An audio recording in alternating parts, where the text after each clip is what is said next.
c'est une maladie mentale qui affecte les neurones du cerveau. Les causes principales sont les gènes, les drogues ou même le stress.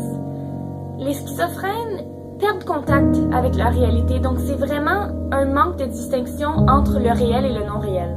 Et des fois, je me sens seule et on dirait que je peux pas me contrôler moi-même. La schizophrénie peut avoir de nombreux effets sur une personne, en outre avoir des hallucinations, entendre des voix, ressentir un manque de sécurité constant, être convaincu que les gens de leur entourage leur veulent du mal, être envahi par des idées ou des impressions et ne pas distinguer la réalité. Donc, ces effets peuvent et vont souvent mener à des actes criminels, même s'ils ne sont pas voulus.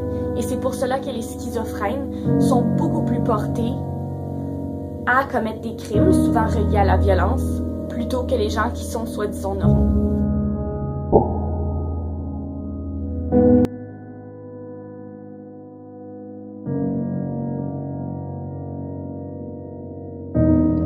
La kleptomanie se rattache à un trouble de gestion des pulsions.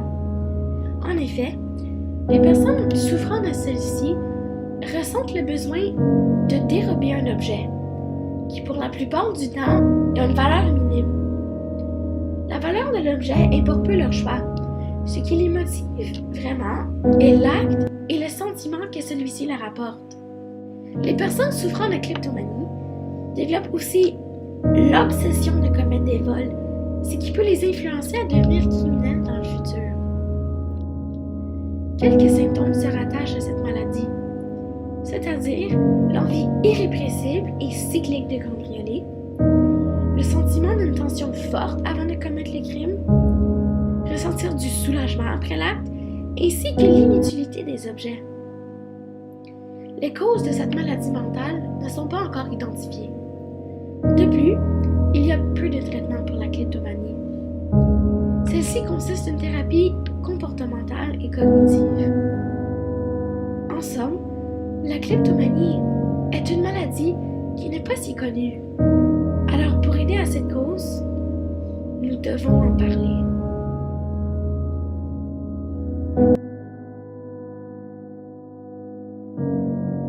L'état des personnes souffrant du trouble bipolaire voyage vraiment entre deux extrêmes, soit un état de dépression majeur ou un état de joie excessive, c'est-à-dire un état maniaque.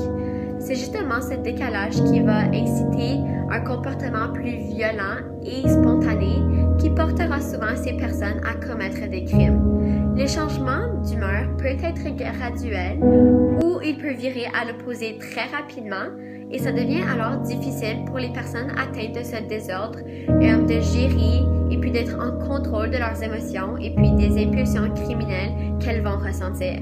Leur état maniaco-dépressif devient alors un danger psychologique à eux-mêmes et aussi un danger physique à tout le monde qui les entoure, puisque à ce moment, ils n'ont pas les capacités de juger si leurs actions ou leur comportement est juste ou si c'est faux, et puis les conséquences qui vont venir avec.